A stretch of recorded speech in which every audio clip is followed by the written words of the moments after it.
This is not a dream.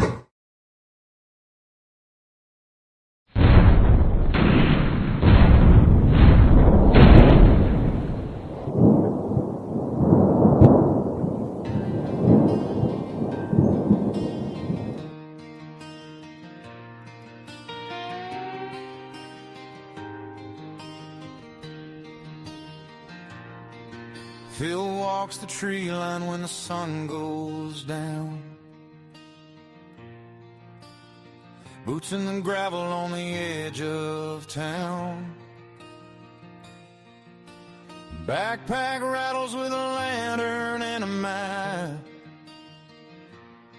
looking for the things that never make the trap. Old folks whisper when they see him pass. Boys been chasing shadows in the midnight grass. But Phil just smiles at the cold night air, 'cause something out there knows he's there. In the rustle of leaves, in the creak of the pine, in the fog where the footprints twist the line. He's the Dogman, TP hunter, roving through the night, chasing ghostly echoes in the pale moonlight. From forgotten forests to the deserts deep, where the old bones hide and the spirits creep. With a camera and courage and a trail to see, he'll follow any legend through eternity. Yeah, the world's full of whispers most folks never see, but they all know Phil.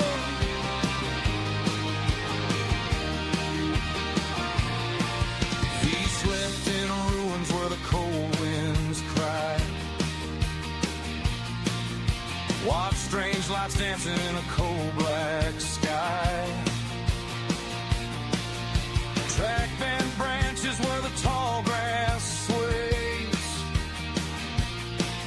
Heard something breathing in the forest haze. Every dusty road and every haunted bend holds another secret he's about to defend. And when the fire burns low and the coyotes sing,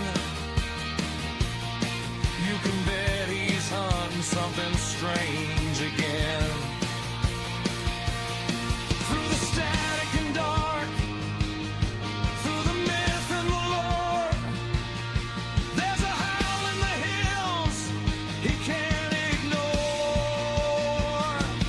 He's the Dogman, TP hunter, roaming through the night, chasing ghostly echoes in the pale moonlight.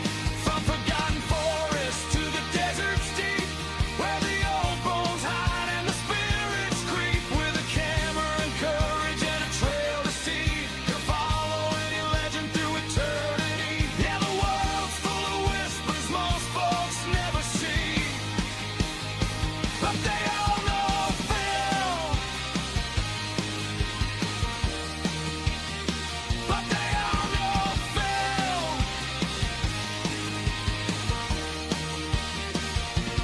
Maybe it's a shadow, maybe something real, maybe ancient footprints only he can feel. But the truth lives somewhere past the tree line bend, and Phil won't stop until the very end. He's the Dogman, TP hunter, roams into the trail, following the stories in the midnight gale. Ghosts in the rafters and beasts in the pines, calling out his name through the ancient signs. And if you hear a howl where the campfires be and a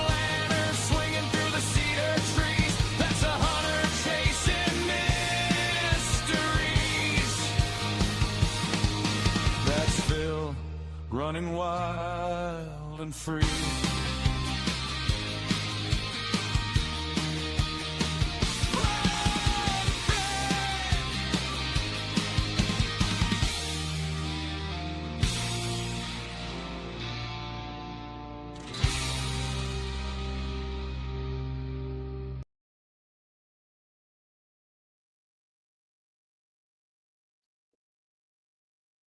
Welcome to the Friday Night Files. Thank you very much for joining us. You had a great week. Hope you had a marvelous week, but it's even better because it's Friday. Thank goodness for Friday, eh?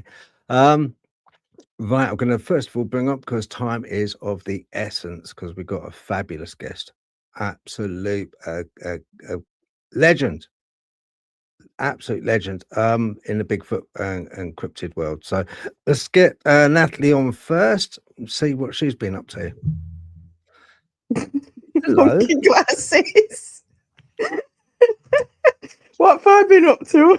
Yeah. I would like to guess. It's like, what? Again, my hair's not behaving. It's like, it's got one little bit. So again, your horns are gone. You got rid of your horns. Yeah, no, I washed my hair again. So it's like, yeah.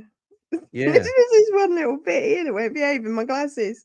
But, oh dear, never mind. I can't blame it on the wind. You got that, a little Tintin bit. Look, I know it's annoying me. Yeah. That looks right like that, actually. It wasn't. He used to have. Leave you standing up. It's like an aerial. I was gonna say, who was that kids TV show character that used to have the little bit of hair sticking up? Was it Mr. Majika? And when he was doing magic spells, his little hair used to do that. It was a British TV show, so the American audience probably hasn't got a clue. I'm sure it was Mr. Majika, and he had this little bit of hair sticking up, and it used to do that when he was doing magic spells. I don't remember that. I don't remember that. No, I probably wasn't on the same medication as you. Maybe not. I'll have to Google it later and send it and prove that I'm not imagining it. Yeah, completely. Just agree with her. It's the best way. Yeah. I've learned. Well, that. the 80s kids TV shows were right, always Natalie. You're completely right. Yes, that was a program. It's Mandela, really. It's Mandela. It really wasn't a program. Yeah, it doesn't exist. Only in her head. It's a Mandela effect. It exists on one reality somewhere. CERN's been messing with it. Yeah, that's it. Exactly. Yeah. I remember it. Oh, I want to quickly just show before we bring. I just want to quickly show the lovely people. Your let's have a look. But this yes, here we go. Right, I just want to show, because you done a wonderful article, Natalie's Musings on Patreon.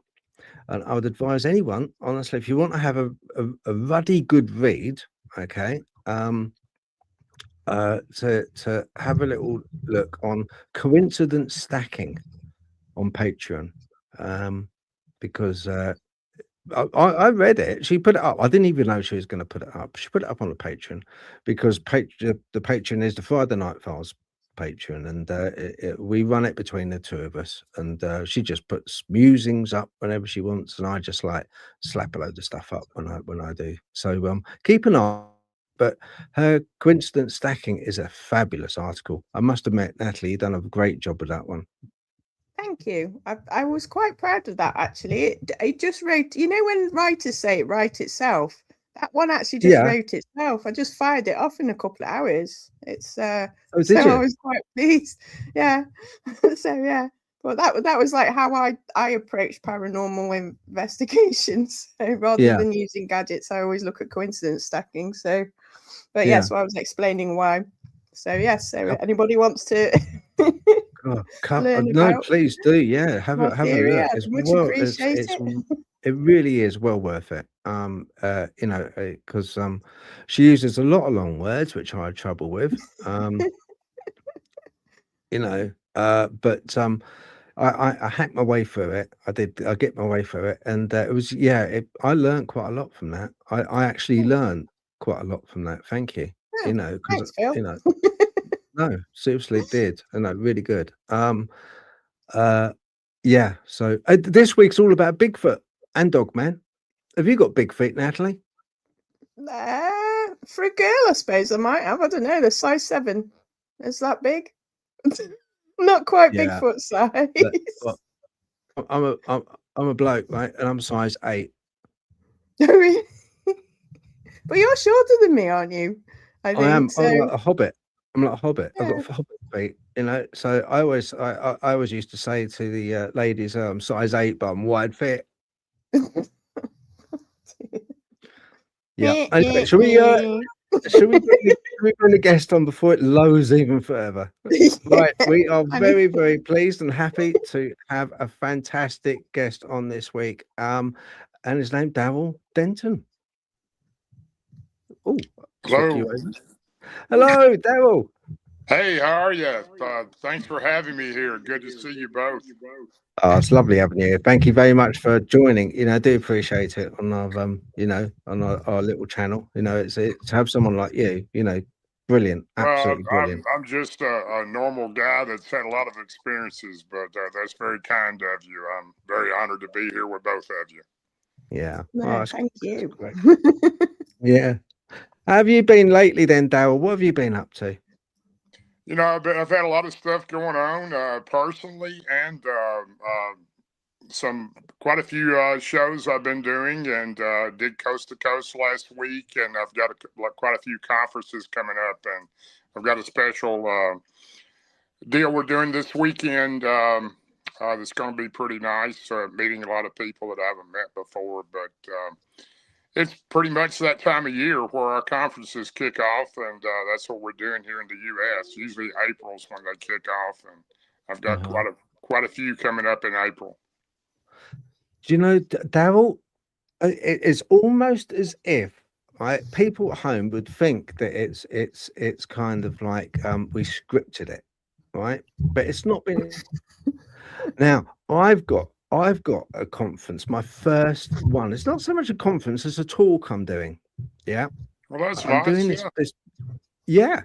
First time on stage, not sweeping it for a change. Sounds good. Amazing. Absolutely. Yeah. I shall. Where are you two actually located at? I know you're in the UK, but where?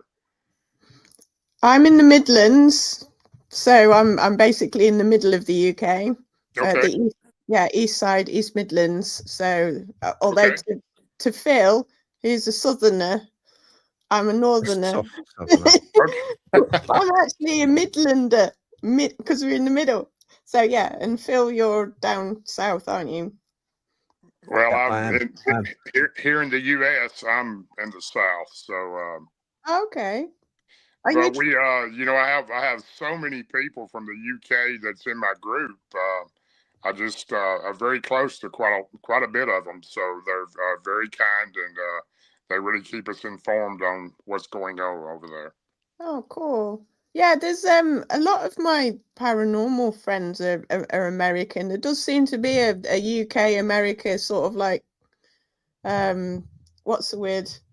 Exchange going on in the paranormal community. There's they seem to, it's like I love my American friends, so it's like it's nice that you've got a lot as well. So especially in the cryptids as well, it's unusual because like I didn't know until recently that we possibly have more cryptids in the UK than I thought we did.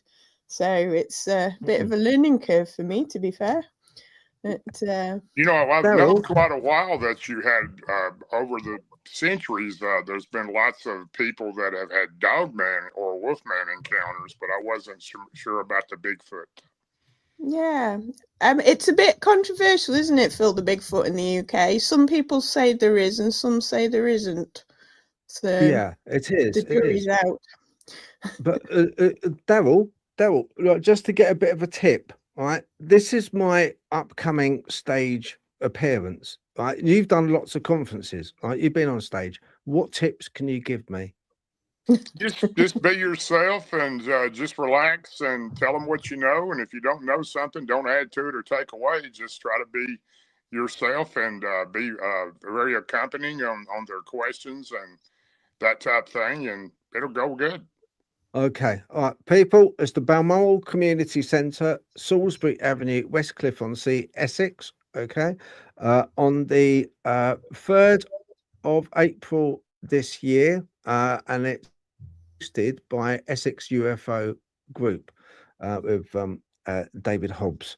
So yeah, please come down and see me then from 7 till 10 in the evening. That's cool. Congratulations to you. Oh, thank you. Yeah, I know. Gee, I'm nervous, but I'm looking forward to it.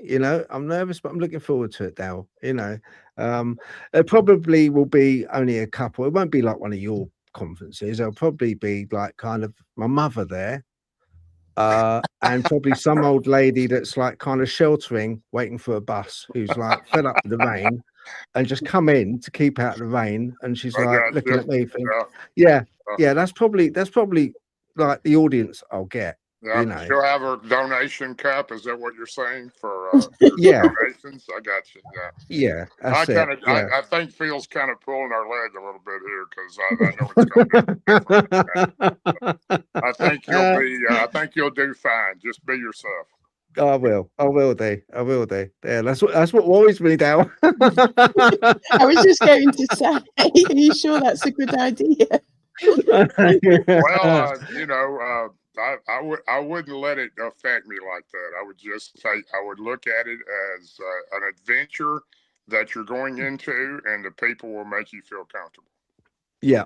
Natalie's going to be there as well. She's not going to be on stage, but she's going to, because I've got a screen in the back. So I'm going to like kind of have Natalie supporting me because she's giving me moral support, while I'm blabbering away and waffling, and she's very often she's like, "Shut up, Phil, stop talking."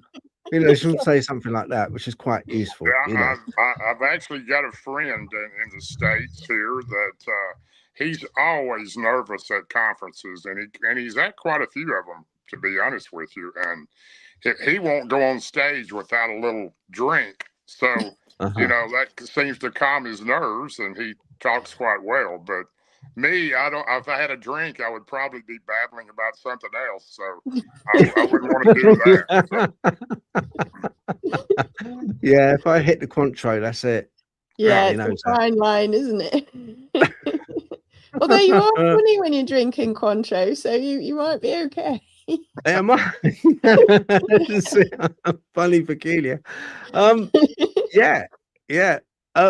What with your experiences that you had, had they been in? Have you lived in the same state all the while, Darrell, or have you moved around in the States? Well, I lived in the southern part of the U.S., which is Tennessee, all my life, and I have lived in a couple of other states just over the last 4 or 5 years. One of my daughters was living in Virginia, so I lived there for a while, and my lady that I've been with for a long time lives in New Jersey, which is far east up the coast. I'm about 980 miles from her actual home place, but I live there too, and then I live in Tennessee. We kind of travel back and forth because my family's here in Tennessee, and my mom and dad are doing well, and I'm actually at their home today, and they're 85 years old and really in unbelievable health. So my mom does 5 to 10 miles a day, and they're both really in good. I hope they stay that way. So I was going to say, oh no, that's lovely to hear. Tennessee mainly. I've researched now all over the U.S. Mainly in Tennessee, Kentucky, which the LBL, Land Between the Lakes of Tennessee and Kentucky, is about 170,000 acres of mainly wilderness with some campgrounds scattered out through it. That's our main area that we research now. But I've researched a lot of areas. Cheatham County, Tennessee is probably one of my hot spots for years, and I spent a lot of time there, and I still go there some. But I've had my biggest encounters. The one I had for 5 years with my family of Bigfoot, they were actually in Cheatham, between Nashville and Cheatham County on the Cumberland River. And I befriended that family for about 5 years. They were very close to me. Family of Bigfoot, I call them forest people when they're the friendly type that make the X's. They make the X's with trees in the woods. That's their marker for their family. Had my first encounter in Woodbury, Cannon County, Tennessee, which is about 96 miles from Nashville. My grandfather had a big farm there, and that was my first encounter in 1992 with a Bigfoot that was called the wood booger. And that's what they call them in that area. And I'd never dreamed that one of these things lived around there, but it did. And scared me to death. I don't scare easy, but that did. And the thing showed me its teeth, and it growled at me. And I was in a tree stand deer hunting. And, it took me a long time to get over that, about 7 years before I went back into the woods again. Then I had my second encounter, which was nothing but non-aggressive. These creatures know your intentions. So big difference when you're sitting in a tree with a gun and you're in the woods fishing. They friended me, and that lasted quite a while, almost 5 years, and became very close to them. So I've had a couple. Go ahead. Oh, sorry, Dale. If we can just go back to your first encounter, can you give us a sort of a blow by blow what actually happened when you were in the tree stand, and what the Dogman looked like? What did it look like? Well, that particular creature was a Bigfoot. Bigfoot. Sorry, yeah. But it was in that I'd never dreamed that there was a creature like that in those woods. I always thought that the Bigfoot creatures lived out west in Washington or British Columbia or California or possibly, Oregon State, that area, because that's where there's so many sightings out at that time. But this creature, I was on my grandfather's property, and I'd hunted there all my life, but I'd never been that far in. I was about a mile in. My grandfather had a large farm, and he had adjoining farms that attached to his on the outside of his land, and it's very rural, and his neighbors were more than welcome to us to hunt there. I had 3 of my friends up there with me. That was probably our 5th or 6th year up there. We went up there opening week every year of deer season, which is called black powder, muzzleloader, a single shot mini ball or slug that you ramrod in with powder and a patch of like the old timey type hunters used, and that opens up a week before regular gun season, and you have a better chance to kill a nice deer. If it depends on if you're trophy hunting or hunting for meat. So I was mostly a trophy hunter, and didn't kill anything unless it was real big. I was in that area with my 3 friends, and I had a big trailer I pulled behind my truck, and a camper trailer, and we pulled up next to the barn the day before it opened and set up, and then my buddy followed in his truck with a big trailer. We had 4 ATVs. We all had an ATV or a 4-wheeler on there that we used, and we parked and set up, and my granddad at that time was 92 years old, but he again was not like a regular 92-year-old guy. He was still farming and milking cows and all the stuff that he did, and he told me, I asked him, where's a good spot to get a big trophy? I'm not looking for anything but a trophy, Granddad. And on his back porch, he pointed to a hill, and it was about 3 hills back behind his porch. He said, you see that hill with that crooked tree on it? And I said, yeah. He said, go there. The very bottom of it will be a stream, a creek that runs all year round. It's a pretty good sized creek, and there used to be an old grist mill there when I was a boy, and that's my old home place where I was born.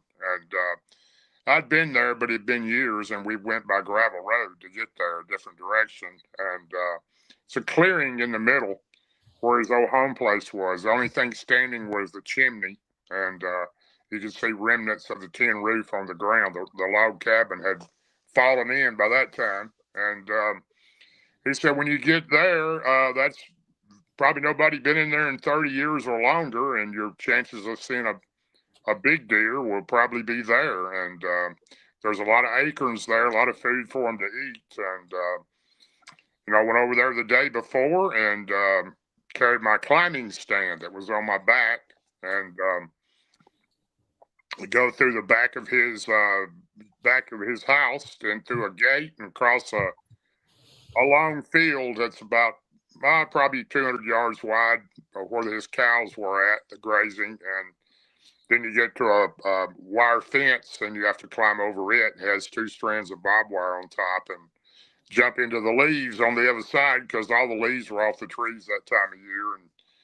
And it's very steep. These hills are like 45-degree angle. They're almost straight up, and they're real tall. And there's the hills of Tennessee are mountains, hills, and valleys, and they're it's pretty. It will wear you out climbing up those things. So it's probably 100 yards tall, and I had to cross 3 of those to get to the spot, and I did it, and it took me about an hour. And I found the spot he was talking about. I found the stream, and I looked across the other side, and I seen what was left of the old home place. I knew it was in the right area, and I could see some of the big rocks from the old mill that had been there at one time. And basically found the tree on the left there on this side of the creek, and put my climbing stand around it, and got in it and climbed up into the top of the tree where I was planning on being the next morning, and cut some limbs off with a little saw I had, and just got ready for the hunt, and came back down. And then I crossed the creek. The water was in a few spots. You could find a little shallower area, be up to about your knee, but most of the water in the creek was about your waist. And walked up onto, it's about 10 or 12 foot wide creek, and walked up on top of the other side of the bank there, and there's a game trail that ran all down the side of that creek there. And I followed it to a tree that was I'd be looking down on, and it was a oak tree, a long limb sticking out about 8 foot off the ground, because I'm 6'5", and if I reach up, I can grab a little over 8 foot. And I had what's called a drag rag, and you put it on your boot, and you put deer scent on it. And when you go in the woods, that covers the human scent as you're going in, and it also attracts the male deer to that area. It's called doe and estrus scent you put on that rag. And I reached up and grabbed that limb and tied that drag rag to it and let it go. And I was going to let it just filter down that hollow there and over the night. And the next morning when I came back, hopefully it would draw one in. And went back to my grandfather's house, and my buddies they'd already had their stands, and we had stands built in those woods, and we had about a 5 mile area to hunt. So there was plenty of room, and none of us were in the same direction, and had a good night. And I told my granddad, wake me up in the morning when you come, and I'll head that way. And that next morning before daylight, he knocked on the side of my camper there and said, "Get up, boy."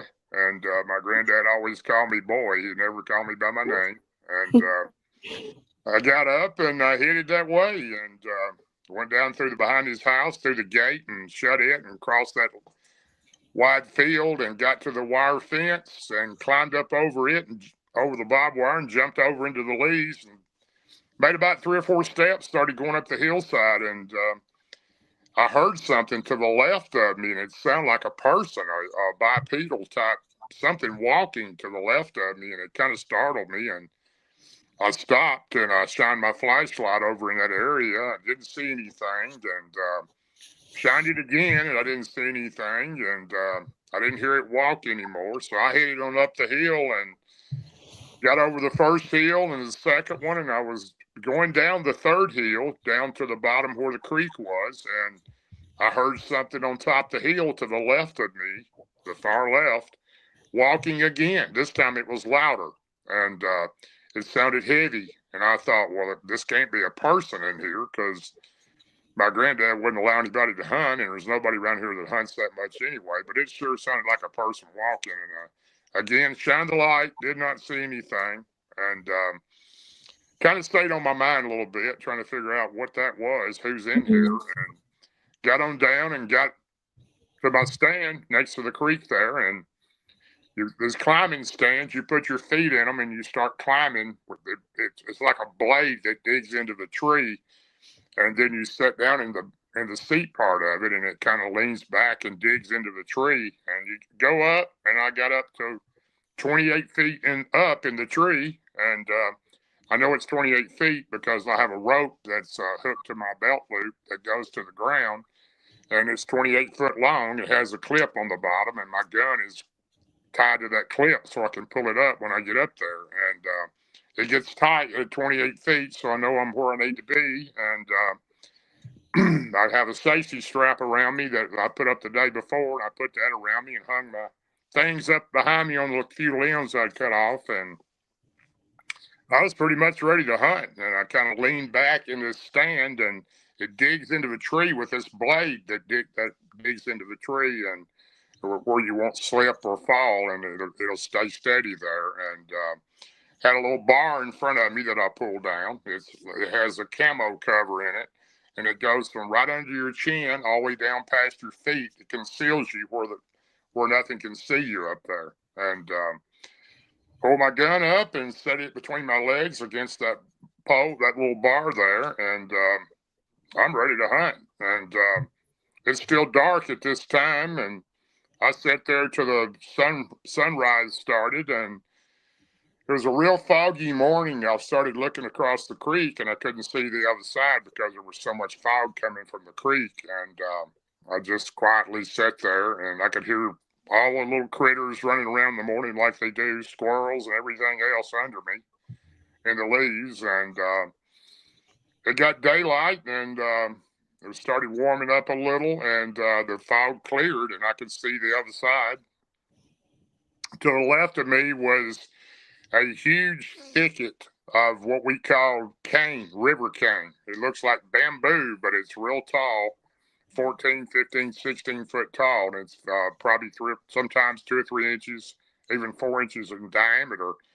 And it grows real tall on the river and creek banks, and it was all down to the left of me. There was that pretty thick as far as I could see down around a bend. I couldn't see on the other side of that. And I was sitting there waiting for something to happen, and I could see the drag rag hanging in that tree across from me. Now, I'm up on this tree at a 45-degree angle, so I'm almost looking over the creek, even though I'm on the other side. So I'm waiting, and about that time, I noticed a female deer come out of that cane thicket to the left of me somewhere. Came down, took a step off of the area there and walked through the creek, went up to the other top of the creek and onto the game trail there on the edge of the bank of that creek on the opposite side, and just walked slowly down toward the drag rag I had. And then 2 more came in right behind it. They were also young deer, probably yearlings from that mother. And they were just walking around in that area, and they were eating acorns. There was a large acorn harvest that year, and that's one of deer's favorite food. And where you find acorns, you're going to find deer. And I watched them mill around and kick in the leaves and eat acorns for quite a while. And all of a sudden, out of nowhere, I noticed the large female doe was just frozen. She was not even moving. She was looking to the left of her into that cane thicket somewhere, and was just not moving at all, like she was staring something down. And the other 2 deer were doing the same thing. The one to the right of her, the one to the left back behind her. They were all just frozen still looking into that cane thicket. Well, I'm thinking immediately, there's a big buck deer, a big male deer is about to come out of there. I'm excited thinking this is about what will happen. And all of a sudden, the female deer, the large doe, raised her front hoof, her leg and her hoof, and pawed 3 times on the ground like she was trying to get something to move over in there. And she was just froze staring in there. I watched her ears flicker a little bit. And I can remember this like yesterday. It was so terrifying for me. I don't get scared, but this was a different thing that I'd never seen. But anyway, the female deer raised her head real high and blew. Well, it sounds like somebody sneezing almost. A deer will blow like that, and but it's a lot louder. And it kind of echoed down that hollow there. It was so loud, and she was, again, just frozen looking in the area. And she was trying to get something to move or something to leave. And again, I'm thinking this is a big buck male deer that's about to come out of there. And all of a sudden, she turns to the right, and runs right by me. I'm looking right down on her as fast as she can run to the right. I watch her and the other two young deer run off into the hardwoods till they disappeared. And very unusual for a deer to do that unless somebody had spooked it or somebody had fired at it or something like that. So I was a little confused, but I'm thinking, well, this must be one massive big deer that's coming out of this cane thicket somewhere over here. And I start seeing the cane thicket moving. And from the very back of it, you can see the tops bending like this. Something is walking through it, but I couldn't see what it was. And I'm thinking this must be massive to move that cane thicket like that, because it takes a lot. It's pretty hard to move that stuff, and it's not easy to walk through. And it takes a lot of power to break one of them. And there's 7 or 8 of these things moving, so something is coming from the back to the front. And I watch it get to the front, and it stopped moving, and I couldn't see what it was. And then it stepped out. It stepped out on this little bank that was on the edge of the creek between the cane, and it stood there. And I looked at it, I just couldn't believe what I was seeing. I was thinking, what is that? Is that a person? And I kept looking at it, and about that time, it takes one step and leaps the complete creek, lands on the other side, on top of the game trail there. That little game trail was on the edge on the opposite side, and it starts walking to the right. It's coming down toward me, and I'm just in disbelief, thinking, what is that? And by then, I knew it wasn't a person, but it was kind of like a person, but it didn't look like a person. And it was walking down, and then it stops, and it turns, and it looks right at me. It knew exactly where I was at. I'm up in this tree, 28 feet. It's staring right at me. It is so mad. It had the ugliest, meanest looking face I've ever seen. And one side of its mouth was either deformed or had been damaged or something. It was kind of out of contortion on the right side. And when it would grit its teeth and show me its teeth, that side of the mouth would kind of curl up. And it was looking right at me in the most angry look, and it was showing me its teeth. And I didn't know what I was looking at. I'd never seen anything like this, but I knew immediately that's what I had heard that morning. This thing had followed me in, and it knew exactly where I was sitting, and it probably watched me climb the tree, and it just stops and stares at me, and it's looking at me. Then it starts growling. Ooh. And it's a growl like I've never heard before. It was not like a lion or a tiger. It was more like a deep guttural type growl, but it was like I'm mad and I'm going to get you, that type of growl. And then it just walks right over to the right, and it reaches up and it grabs that drag rag I'd hung in that tree, and its head is about equal with that limb, which means it was about 8 foot or a little more taller than its height, and grabs that rag, pulls it down and smells of it, and then just rips the entire tree limb out of the tree. Now, this is not a massive tree limb. It's probably 2 or 3 inches in diameter at the base where it went into the tree, but it was like it could have been a 2 by 10 when I seen it pull that tree limb out like that. It just scared me to death. And it threw it on the ground, and it walks right back over where it was standing. It starts staring at me again, and it is mad. I can't express how mean it looked and how mad it was. Its eyes were watering. It was growling. It was showing me its teeth, and I thought, well, this is it. This thing's coming across the creek. It's going to pull me out of this tree, and it's coming. And I reached down, I pulled my trigger back on my 50 caliber black powder rifle, and I heard it click. And I'm thinking, I got one shot with this thing, and I'm pretty quick with a reload. I can reload in less than 2 minutes with powder horn, ball, the entire thing. But I don't know if I'm going to get a second shot in on this thing. And I thought, well, do I shoot it? And if I'm going to shoot it, I'm going to hit it right between the eyes. And that's the only chance I got, because I 100% thought this thing was coming across the creek, and it was going to pull me out of the tree. It was that mad. And then it's looking at me, and I'm thinking, I didn't know where to shoot it or what to do. I even thought about dropping that bar and jumping and running, and I thought, well, it'll catch me if I do that. And about that time, it lets out this unbelievable scream like yell. It was a cross between a yell and a scream. And it echoes down that hollow. It sounded like it echoed for 5 minutes, but it was nowhere near that amount of time. But it was just terrifying, this scream yell like it made. And I done made my mind up. After a yell like that, here it comes. It's coming across. And I picked my gun up. I was ready to fire. I had it laying on the bar, aiming it at it. And all of a sudden it turns and just walks straight ahead. One time it stops and looks back at me like that with that mean look on its face. And I watched it walk off into the hardwoods that just walked to it, went out of sight. And I wasn't going to take 15, 20 minutes to climb down in that tree stand. I dropped that bar and jumped 28 foot out of the top of the tree stand.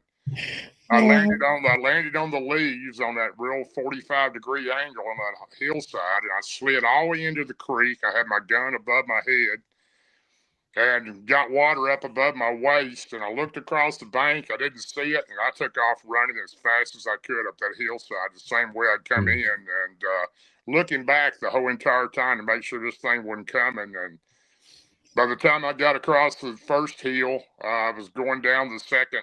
On the way up the second hill, I looked back on top of the hill, and there it stood. And I just panicked then because my adrenaline kicked in. I thought, this thing's coming after me. So I was so out of breath, I couldn't hardly make it to the top. I had to stop, and I was looking back at that thing, and it was just watching me. And time I got over the second hill, I'm going down toward the third hill, and I get over the top of it. I don't see it again. I look back continuously. I'm still running. I just have to stop a few times because I couldn't catch my breath. And I get over the top of that hill, and I'm running as fast as I can down the third hill. And I see the fence down there, the one I have to stop and climb over. And I look back, didn't see the creature. And I made my mind up. I'm not stopping and climbing. I'm jumping it.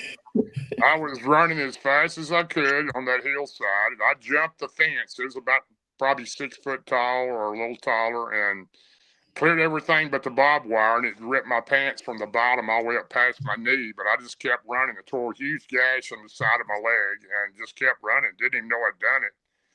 I got across the field, looking back, did not see it. Got to my grandfather's gate to his backyard and raised it up and reached back through and locked it back and run into the back porch of his old farmhouse and went through the back door and reached out and took the screen door and put the hook on it and slammed the door and locked it and looked out the glass. And I didn't see the creature coming, but I was so out of breath. I run into the living room there, which is to the right of my grandfather's kitchen that I'd just come through, and went over in the corner between a big potbelly wood stove and the corner and sat down on the floor. And my granddad was sitting there to the left in his rocking chair, and he said, "Boy, what's wrong with you?" And I couldn't talk.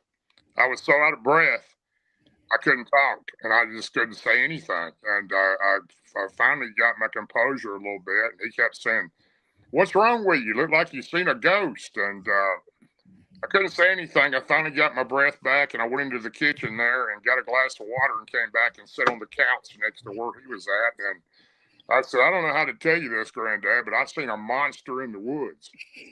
And he said, "A monster?" He said, "There ain't no monsters around here." And I said, "I'm telling you, I seen a monster." "What did it look like?"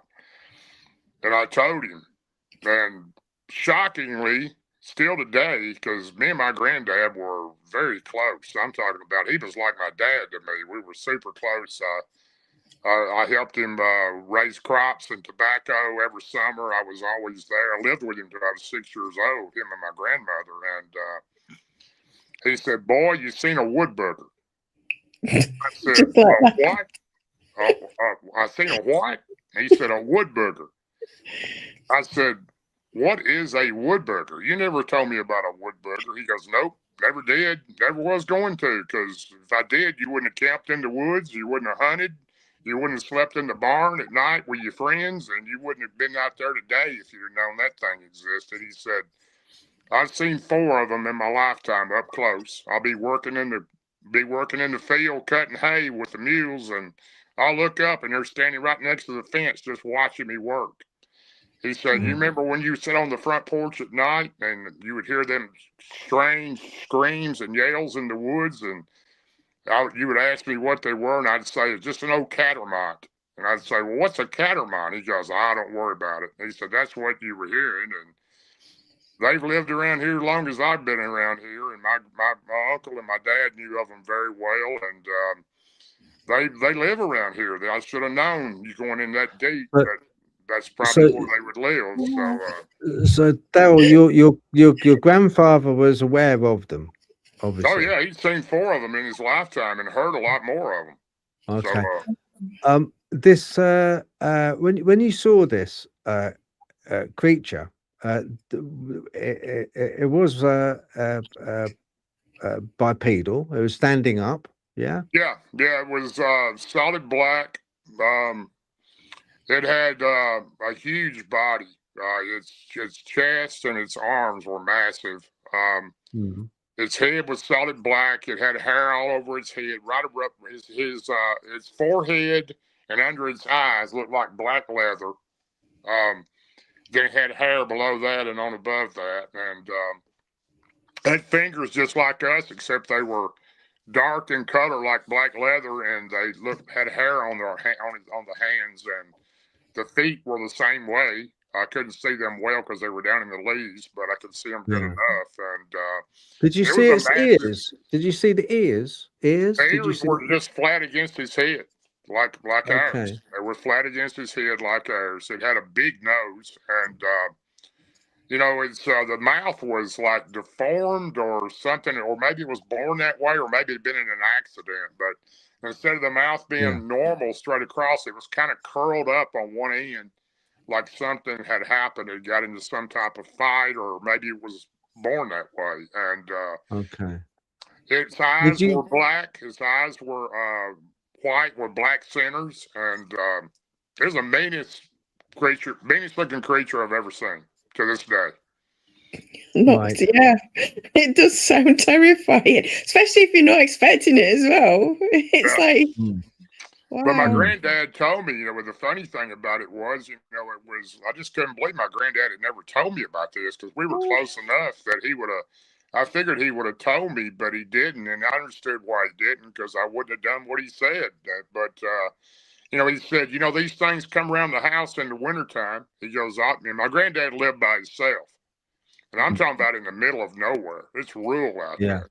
There's nothing. There's gravel roads getting to his house, and there's only enough. The next farm is probably a mile away, and it's just an old farmhouse. It's very rural in the country. And he told me, he said, in the wintertime, they get hungry, and they come here to the hen house. My granddad had a huge chicken house out to the left of his house, and had a lot of chickens, probably 50 or 60 chickens in there, and he sold eggs, and he ate eggs that they also laid, and he would kill chickens for, his dinner too occasionally. But he said in the wintertime they come in and they open the gate to the chicken house, and they'll reach in and get 2 or 3 chickens, and they'll take them, and they'll leave a little pile of rocks and sticks like they're paying for them in a little spot. And he said they're respectful, and then they don't take them all. They just take a few, and then I won't see them again. I won't know.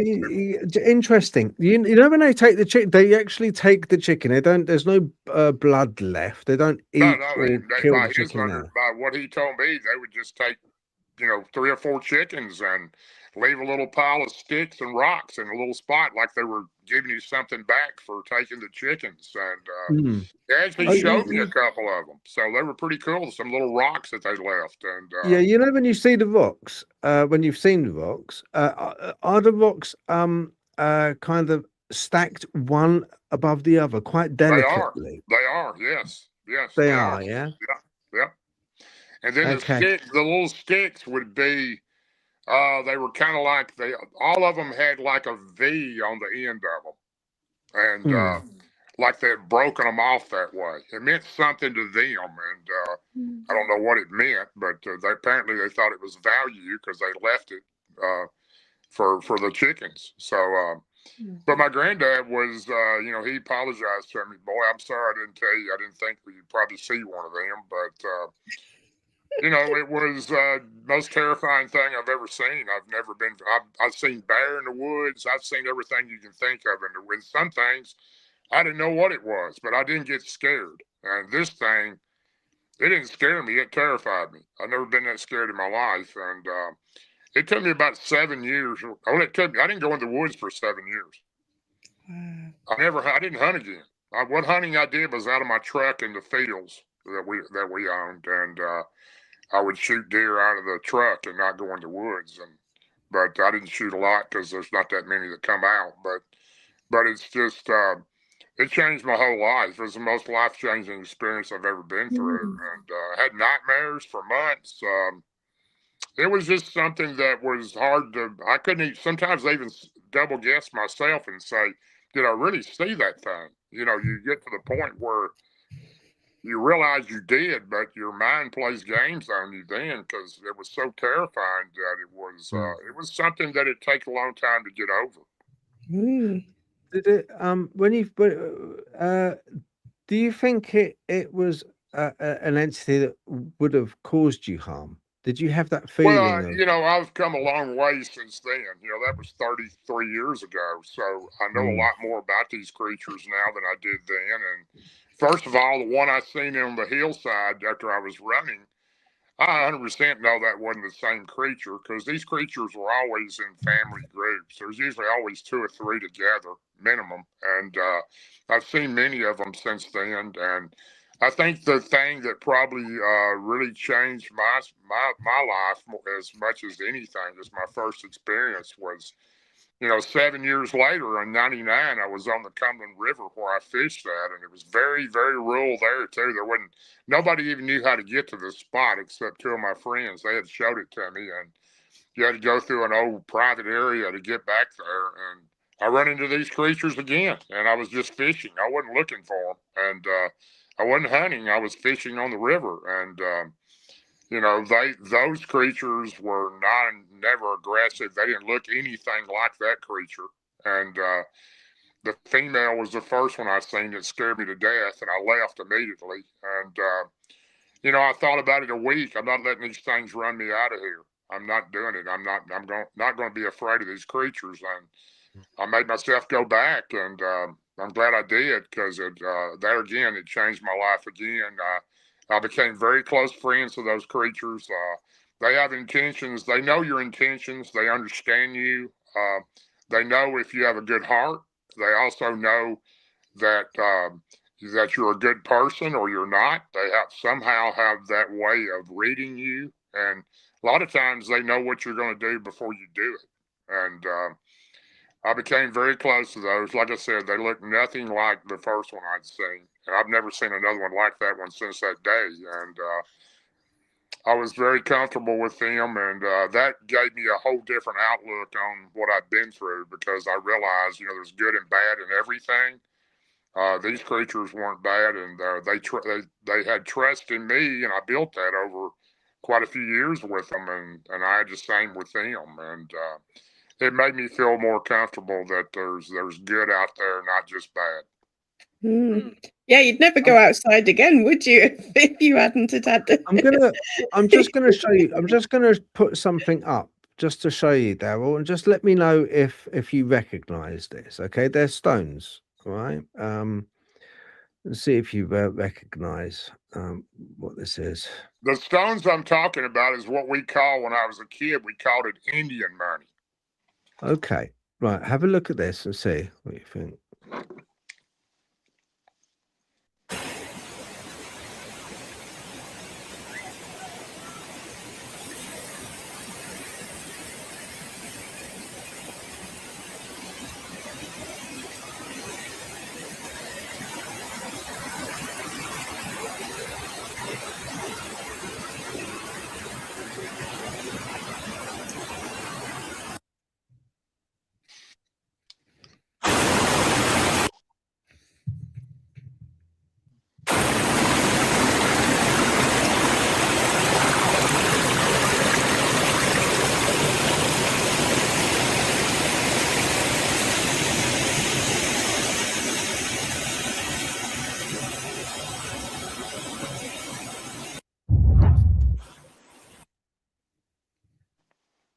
Yeah. So that was in Wales. And I'll just put this up like that. That was in Wales. Do those stones look familiar, the way they're No, stacked? no, but I know that stone stack though. The creatures do make that stone stack 100%. It's most of the time I've learned from the ones on the river. I learned a lot from them, and even got words from those creatures. And they have their own language. They know my language, and they also know my Native American language that I'd learned to speak from my grandmother. And they're very intelligent, and those are called stack stones, and they're markers. They're Mm. markers for their family, and I don't know exactly what they mean, but I'm pretty sure that they allow the other tribes or the other troops or families that come Mm. into their area that's their area. They're very territorial, and they want them to know that they've got so many members in their family, and I believe that's what each stone Mm. represents. Yeah, I think you're absolutely right. And in Native American, Okie. Yep, yep. Um, so I I dress the creatures. I dress the Bigfoot or the hairy man or the Sasquatch. I call them the forest people when they're friendly, but yeah, I dress them the Chayitanka, which means great elder of the forest, the watcher, yeah, and the they are Watchers. the keeper Yeah, of the forest, and they're very yeah, respectful, and they expect you to be very respectful to the yeah. forest too. So You see, woodbuggers normally, but you see, terminology differs depending on the geolocation. What would be known as a woodbugger over here would be more of a thinner, slender built wild man, hairy all over, but a lot more quicker than a normal, as you would call a I can Bigfoot. agree with that. Yeah, Um, I've had so many experiences since that time frame of my first encounter of different type of Bigfoot or creatures. I believe I've seen what I believe to be 4 or 5 different type over the last 30 something years. But mm, the one on you, the river that I became so close friended to, if you're familiar with where you are, you know who Patty was and the yeah, Patterson Gimlin. They look more like that creature. okay, okay, yeah, yeah. Um, Uh, we'll get on to a little bit on the Patterson Gimlin film in a little bit, but because there's quite a bit of controversy at the moment going on with that. But Sure. um, what's your what's your take with the deers? Because deers feature quite heavily when it comes to cryptids. Um, I would say that with deers actually feature quite heavily when it comes to aliens and UFOs. It's almost as if, in my mind, that there are the eyes and ears. They're kind of like they're able to be manipulated, used. Excuse me, able to be manipulated, used, almost like spies, if you like, by aliens and by Bigfoot, not Dogman so much, but uh, they have a close correlation. Deers do in a lot of witness reports where they see these deers and they're acting oddly, acting strange. I've got a video of where I saw I was videoing some deer and they were looking at something. These deer were, and the dogs were going crazy, absolutely crazy. My dogs were, and they kept circling me, protection. And I kind of like was untangling them because I had them on leads because the deers were there. I didn't want them going after the deer, so I had them on leads, and I was untangling them.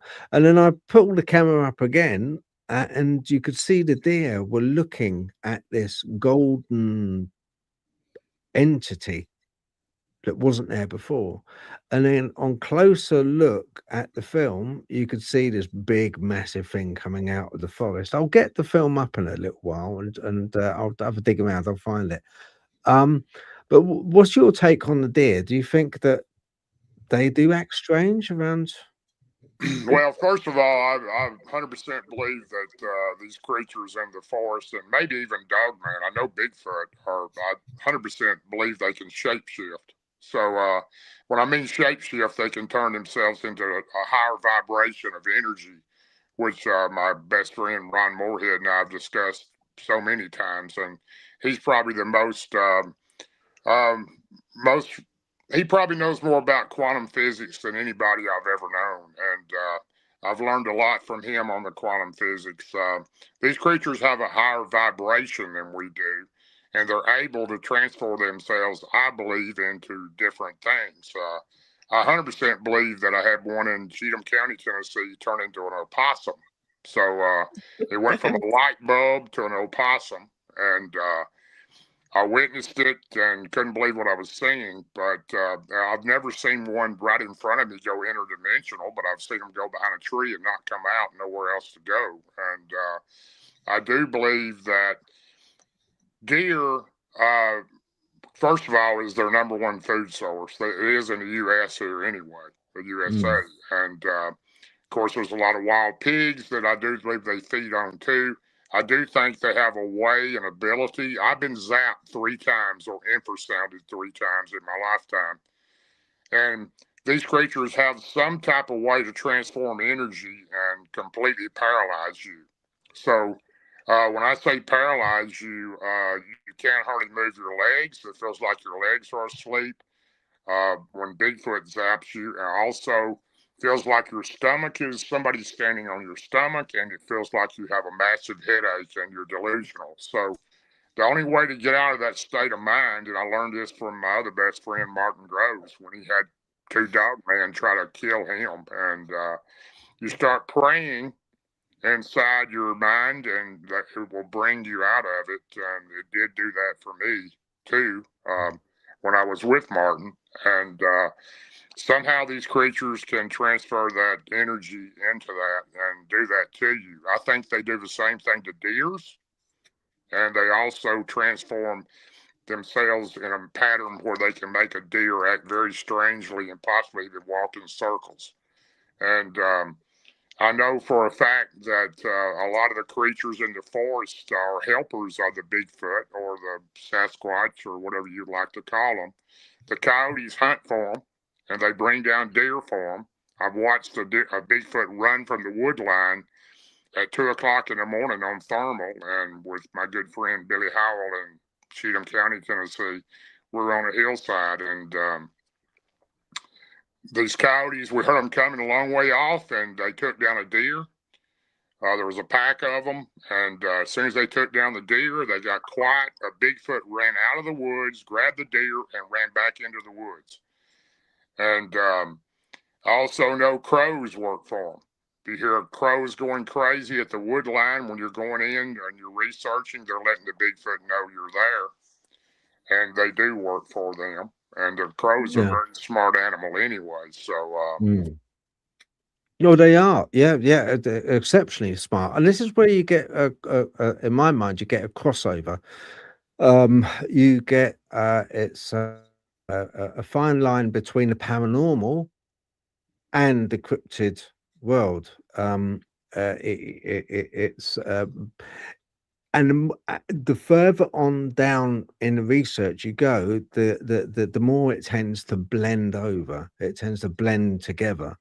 You know, you talking about crows and about, you know, a lot of paranormals would say that paranormal believers would say that, so, and especially with things like witchcraft and stuff, that they're familiars, or they are able to shapeshift, morph, you know. right.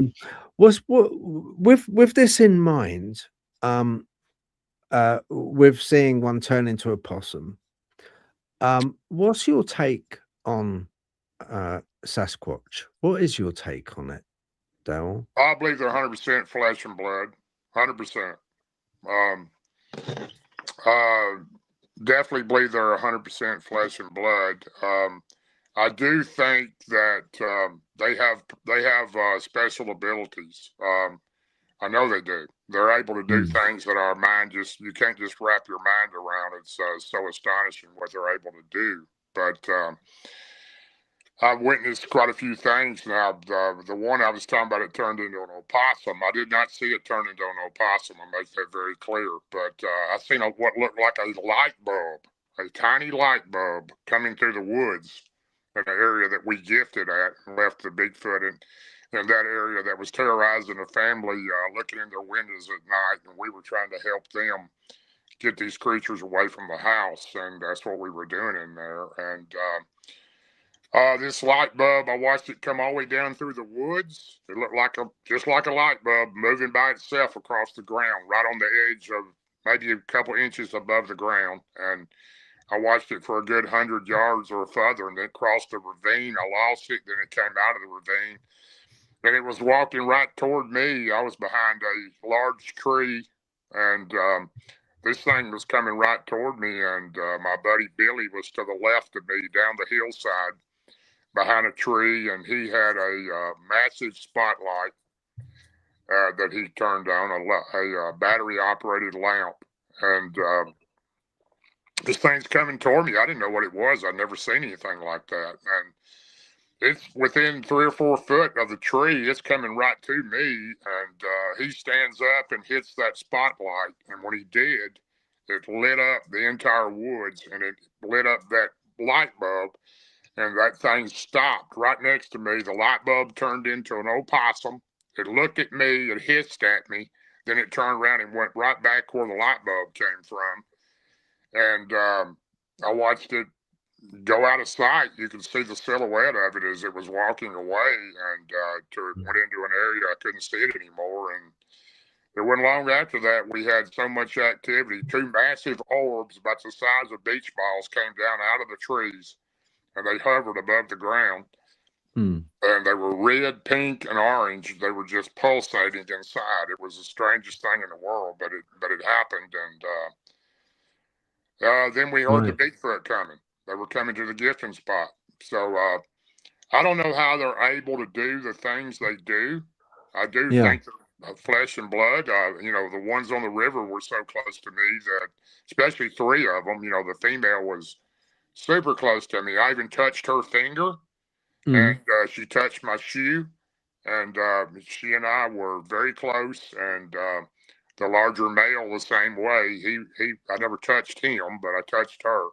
She wanted to touch me because I would bring them donuts. They love jelly-filled donuts. So she was very friendly and very trustworthy to me. And I think they're able to do things that we probably are not aware of still. The abilities. At what point do you think that they are aware of you entering a forest? Put it that way. When you get out of your vehicle. Okay. And at what point are they aware that you're trying to photograph them and they sort of blur the photograph? Well, first of all, you're probably not going to see one if you're carrying a weapon or you're carrying a camera of any kind. So I don't know why that is, but the ones I had on the river that I became very close friends to, they didn't really like me to bring a camera. I did bring one. I took 32 snapshots of it. It was a disposable camera, and they all turned out black. The pictures did. There was nothing in them. So I don't know how they're able to do that, but they are. They can drain your electronics. I've had that happen before too. It's amazing the abilities that they have, but I 100% believe, like my close friend Ron Moorhead, that it all contributes to quantum physics. They have such a higher energy and vibration than we do. We only know of 3. There's a crossover between different patterns of life, and I think they're able to possibly live in a 4th or a 5th dimension. We can't. We 3 is about the most that we're known to do. I personally believe that because I think that we see states of matter change daily, right before our eyes. You know, like I've said before, a cup of coffee. You stick it in. If it gets too cold, it will turn into a solid. If it gets too hot, it will turn into a gas. It's changing states quite easily.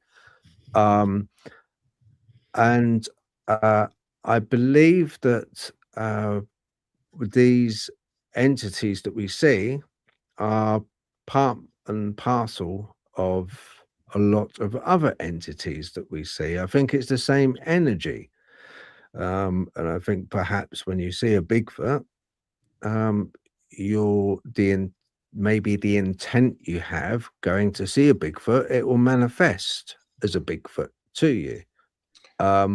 They are physical when they're actually in our realm. I'm pretty sure they are physical. They are for sure. I'm not And I sure if think all then, of them. I'm not sure that all those creatures are able to do what some of them can. I don't know how that works, and I wish I did, but I don't. But I think some of them have more abilities than other ones, and I don't know what breaks down that between one over another. But I know that the power they have is pretty impressive, and it's mind-boggling, really, because an average person just can't wrap their mind around what these creatures are able to do. yeah. How are they able? How do you think they're able to like when they're being photographed? And there's thousands of and hundreds of thousands of photos and videos.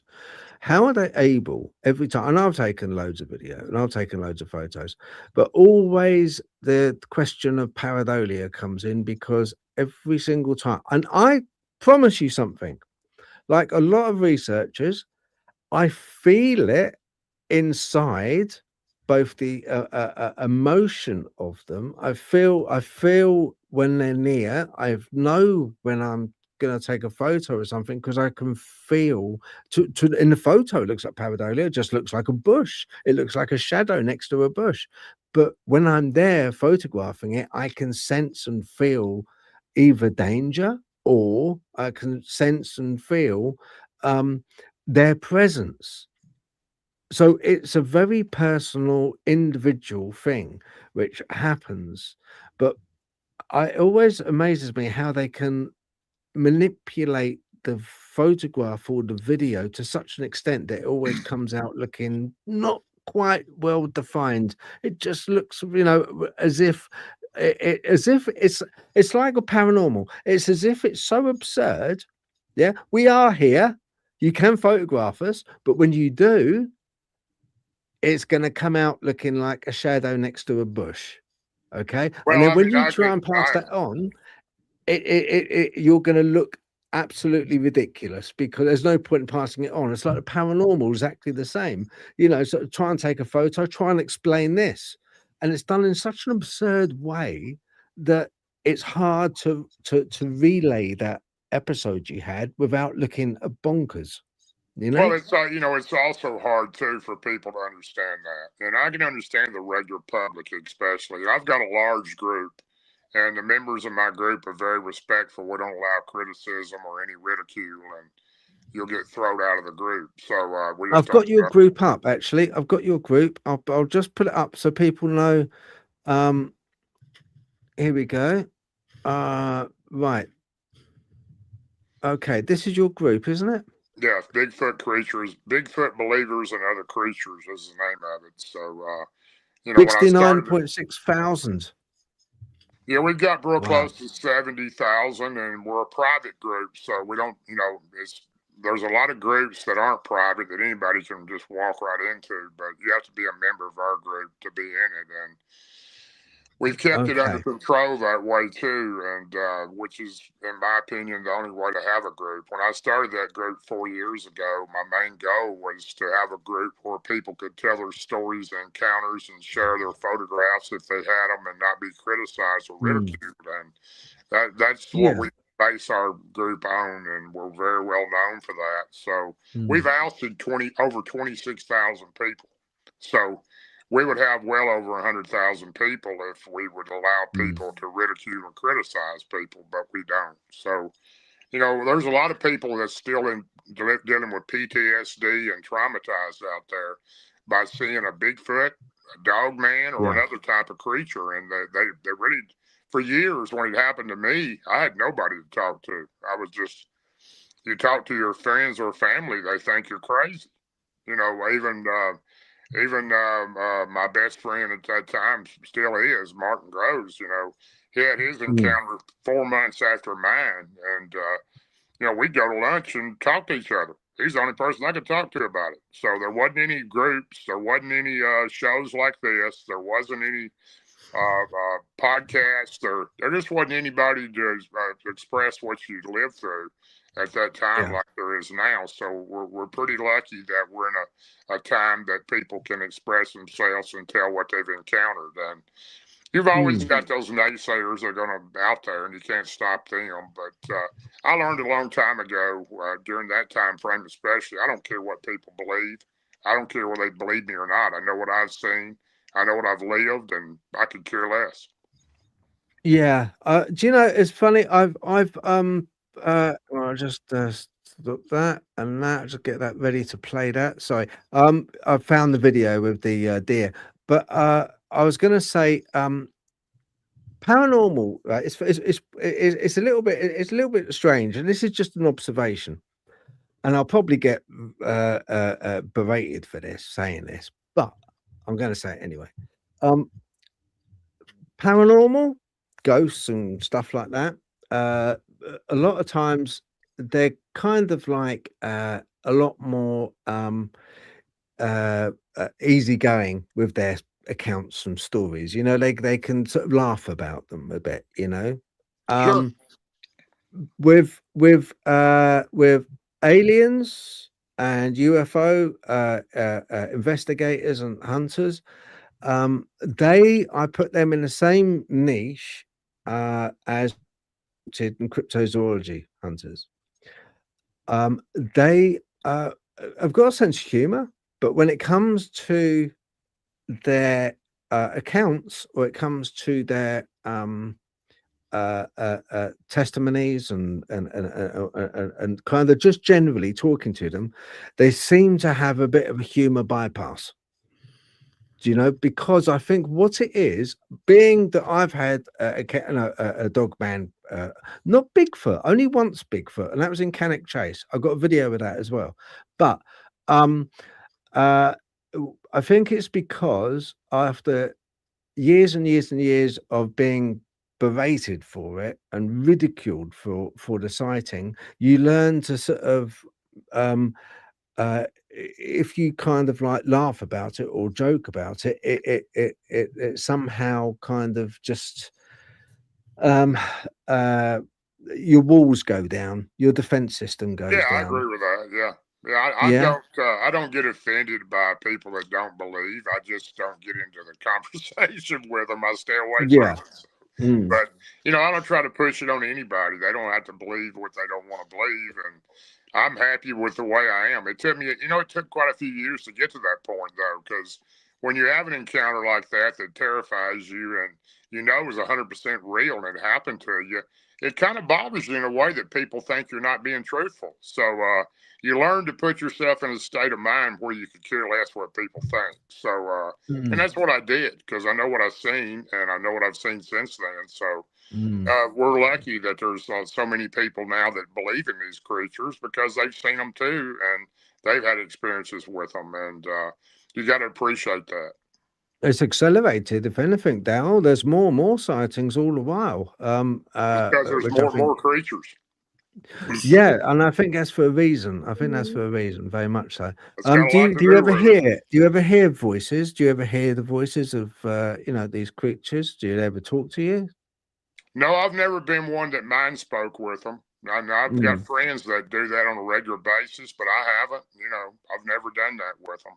And I don't know if it's something they choose to do or the person they choose to do or not, but I haven't, no. Okay, all right then. Right, bearing in mind that, you know, bearing in mind that with Bigfoot, can we just have a quick, what was the standout? If I was to ask you, you've got 10 minutes before somebody presses the red button and the whole world blows up. What's the standout account of Dogman that really did it for you? What's the one an experience you had with a Dogman that you just blank, wow? Well, unfortunately, my phone's getting low here. I'm about to get my charger here shortly, but didn't realize it was going to do that. It went down quick today. But you know, the account I've seen 4 Dogmen, the complete creature. I've seen more than that, just in the bush or in the trees, parts of it, a head or a tail or something. But as far as the entire creature and knowing for sure that's what it was, I've seen 4 of them. I'd definitely say my first encounter, the first one I seen, was in Tazewell County, Virginia, and that creature was massive. It looked like a large black German Shepherd, except it was about 3 to 4 times the size of a normal one. And it did stand up on 2 legs. It had hot legs, and it stuck a leg over a fence and disappeared. But the one I've seen with Martin Groves would always be the most astonishing thing that I've ever seen in my lifetime. And that was a creature that was in a ditch in the LBL. It was the 29th anniversary of Martin Groves' encounter in that area, where he was almost eaten by 2 Dogmen and 2 Bigfoot that tried to stop him. And we were going back there. We were going in that area. We were going to hike in there in the middle of the night, 11:30, 12 o'clock at night. And we'd already been there a couple of days, and we're doing some research in the LBL, Land Between the Lakes. And we turned a curve, and there was a big creek bed, a dry creek bed to the right. And we're on these back roads in the middle of the LBL. Now, it's hard for you to understand unless you know the LBL, but there are roads that go everywhere, to the left, to the right. They're just dirt roads, gravel roads, and if you don't know where you're at, you can get lost very easily. But anyway, we had just turned on this road that went to Russian Creek, the area where he had his incident at, and we were going to walk in that night and see if we had an experience. And as soon as we turned, we're doing maybe 1 or 2 miles an hour on this old dirt road, gravel road out in the middle of nowhere. And I looked to the right, and there's this reddish blue mist, like a mist. It looked like red, and it looked like blue. And down in this ravine, this creek, in this dry creek bed, lay this creature. And this creature was laying there on the ground. It looked like it was like on a pounce on me, like a cat. It was in that position, like it was going to pounce. I had my window down, and my arm, I could have reached over and touched this creature. I was 5 foot maybe from it. And it's looking at me. It's massive. It was completely silver in color, silver gray. It had little tips of light on each tip of its fur. The head was like a massive dog head, wolf-looking thing. It had mane around its neck. Its mouth was open, its teeth, I could see them, and its eyes were deep and clear like tiny flashlights. They weren't colored, they were clear. And this thing was just looking at me with like a grimace, and I thought it was going to leap into the truck on top of me. It just kept staring at me, and it was in that stance. And about that time, it zapped me. It zapped Martin. He was driving. He was so sick, he could barely breathe. It had some type of allergic reaction and caused his throat to swell together and his tongue to swell up. And he was telling me, "Bub, I can't breathe. I can't breathe." I was trying to get him stopped and turn the truck around, but we got this creature to the right of the truck looking at me, and it gets up and goes down the side of my truck, side of his truck. It goes behind the truck. It's not like walking, it's like gliding. And then it goes to the left side. And I've got my flashlight. I'm zapped. But I start to pray, "Jesus, bring me out of this. Bring me out of this. I need your help." And I've learned this from Martin. This is what he did when he had this happen in 1993. And it works. And Scott Carpenter also had told me that. But I started getting my legs back, and I could move. I had my flashlight, a bright flashlight. I shined it out the side window, and I could see this creature walking around Martin's side of the truck. It's walking through a field to the left of him. And this creature's a good sized, huge creature with a head about the size. His head was about half the size of our windshield, and it's looking at us, but it's walking away. And I shined the flashlight, and and this creature, as hard as it is to believe, was transparent at the same time.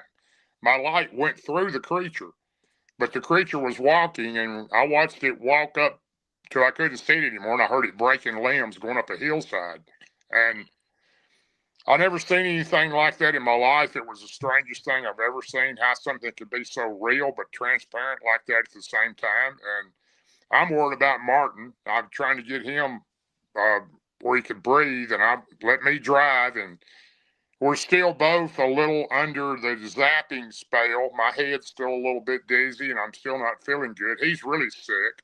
Finally got him turned around and got him about a mile and a half down the road to a ranger station, a deer check-in station where they had street lights in a parking lot, and got him out and got him feeling better and got him some water, and he recovered where he could breathe. But he was sick for about 2 weeks after that incident. So that was definitely the strangest thing I've ever seen.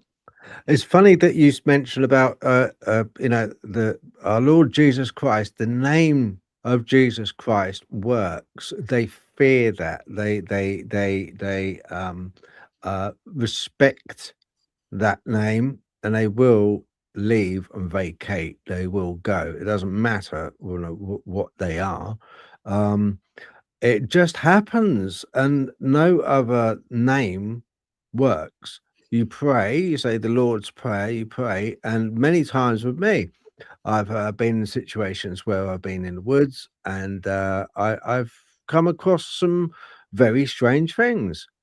And some things, I remember being in Clapham Woods, and I got hit from, you could call it infrasound, very sick feeling, felt quite faint, all of us. And I just recited the name Jesus Christ, and with the power of Jesus Christ and his blood as protection, please go and vacate, leave me alone, Yes. And it works. and they do. Yeah. And I moved on a little way, and I was fine. That's happened quite a few times to me. It's a strange anomaly, though. It's a strange thing that they fear or they respect, let's say, and leave you alone. It could be a case of I don't think it's necessarily that they're demonic. I don't think that. I don't think they're Nephilim. I think it's a matter of respect. Yes, I do. Exactly right, Darrell. I think it is a matter of respect, and if anything, I think they respect that you are invoking the name of our Lord, and they right, okay, we'll move on then. That's fine. Yeah. So I think that's definitely. How long ago was that event that you had in a truck? How long ago was that? That was October of 23. Because oh wow, not that long ago then. Yeah, Small Town Monsters done a special documentary on us about that particular sighting. Wow. Its legs, were they digit grade or were they plantar grade? I could not see. I could see his legs. I couldn't see its feet very well. They were down in the tall grass. Yeah, the shape of its legs, was it like a shape of a dog's legs? Oh yeah, it was like a shape of a dog leg. Yeah. Right, digit grade. Yeah. Okay then. Right. Yeah. Now the back legs could have been a little different. It was hard to see in that particular dark area, but I had the light shining on it. I could see its head and its body well, and the lamp was going through the body. Yeah. Makes sense actually.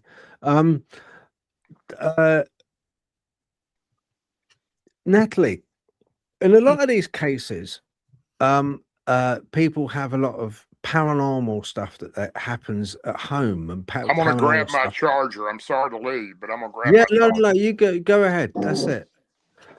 Yeah, a lot of these cases, with cryptids and stuff, a lot of these investigators, they tend to have follow-up moments where they have paranormal stuff happen to them as well. Why do you think that would be? Do you think that it's a case that they're kind of like the doorway, the window's been opened, and it's allowing them to see more of a wider spectrum of events? Or do you think that what they've witnessed is paranormal in origin? Do you think it could be? You mean the cryptids are paranormal? Hmm. I don't know. I'm still mulling over the cryptid thing, but I would probably say that if these things aren't simply flesh and blood, it could be that actually seeing them is tuning you in. Because, you know, with the paranormal, in a way, you almost have to get yourself into the mindset to perceive it. And it's like, and you can kind of block it out to some degree. So I think possibly that the encounters are sort of like switch your brain to that kind of sensing, because it puts you on such high alert that it possibly makes it so that you are more aware of what else is around. Because like I said, paranormal's always there. It never isn't. So yeah, it's quite possible that it's just like it, you know, tunes you in a bit more, and because it has such an effect on people, it's possible that the brain sort of kicks into gear and it just picks up on a lot more than it normally would do. Yeah. That's my current. That's what I would suggest from what I've heard. Anyway, it's oh, these things hang around those things. Yeah. You know how some people are ghost magnets? It could well be that the cryptids are ghost magnets too. So.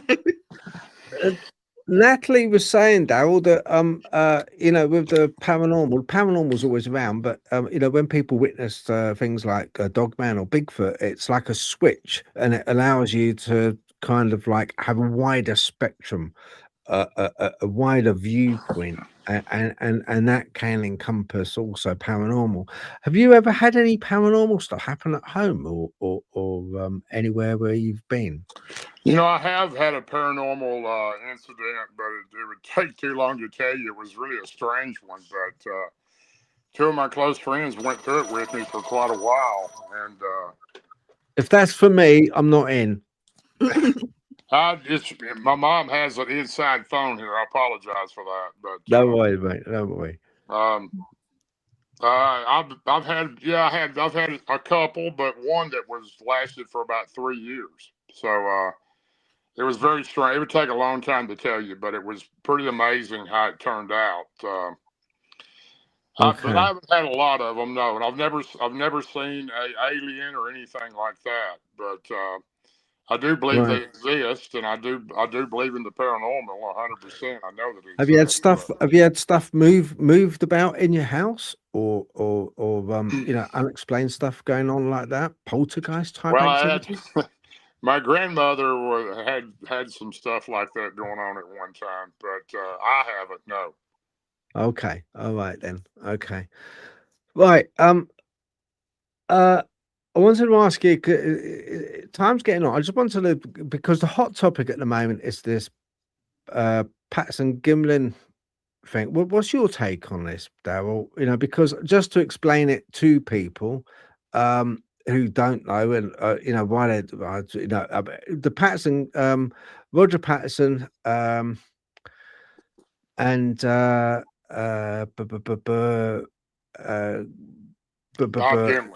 Gimlin. Yeah, that's it. Yeah. But yeah. So they took footage of Bigfoot crossing a creek, wasn't it? I think it was. I don't know where they're at. I'm on a radio show. I'll call you back. Okay, finally got so that. 1967, Patterson Gimlin Bigfoot footage was captured by Roger Patterson and Robert Bob Gimlin on October the 20th, 1967, at Bluff Creek, California. Patterson, who sadly passed away, claimed the film was real, while Gimlin, a cowboy, and his friend, has constantly denied it was a hoax, maintaining his involvement was genuine.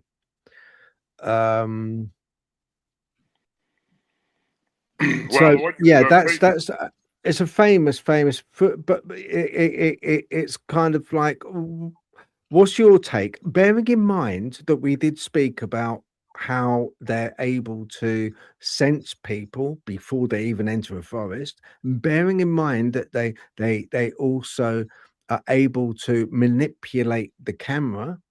Bearing those 2 points, which we made very clear earlier, what's your take now on the Patterson Gimlin film? Well, we call it Patty here in the U.S., and it's probably the most famous piece of film ever taken at that particular time, because, and it still is a staple in the legendary Bigfoot, because that was the first capture on film of the creature, and it came to be known as Patty.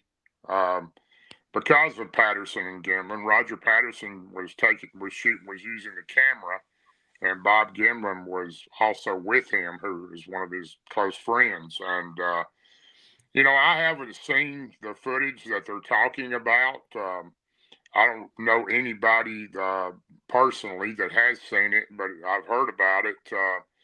I personally believe, with all the scientific documentation done on that creature and the breakdown between Thinker Thunker, my close friend M.K. Davis, all the scientific people, the great Dr. Jeffrey that passed away a while back, these people did a lot of work and research on this particular film of this creature, and I 100% believe it was real. The muscle mass, the movement of it, the joints, the metatarsal, everything that come into play with the scientific part of the creature seemed to be realistic and nothing but real. They didn't have anything at that particular time in 1967 that I'm aware of, that I've heard nobody else that feels any different than I do on it, that was even possible to make that operate in that particular way. Now, you've got AI now, which has ruined the entire world, in my opinion. It's killed the Bigfoot evidence. It's killed the Dogman evidence. Yeah, It's yeah, getting worse yeah. as time we go on. Even if you show a credible picture, the first thing you hear on a comment, oh, that's AI. So, the AI may have had something to do with this supposedly new film they've got of this creature. I haven't seen Yeah, one of just to explain to people who don't know, there's a documentary which is due to come out. It was meant to come out, I believe, on Thursday with Plex, but it didn't, which is quite suspicious, but that didn't come out. And it features footage showing that the people involved had done a mock-up, had done a almost before the main footage. They'd taken footage of someone dressed up in a suit and being filmed. So it was a dry run, if you like, a dry run for the Patty film.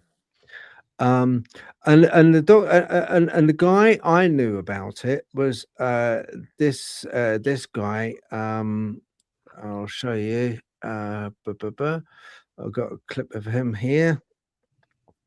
Right. Hairy Man Road. Oh, and it was a thing. From after he told, which they mentioned in the documentary, he was estranged from, after he told her that he was going to come forward saying that it was a hoax. And he does mention a little story at the very beginning about his mom was like in the living room or something, just smoking cigarettes. And he sits down and talks with her, and she tells him that Bob Hieronymus, of all people, was in the Patty suit in the famous footage. This is from Clint Patterson. He got it from his mother, Patricia Patterson. And that's just the beginning of the documentary, really. One of the best documentaries. I'm not even taking into the Bigfoot subject. One of the best documentaries I've seen, period.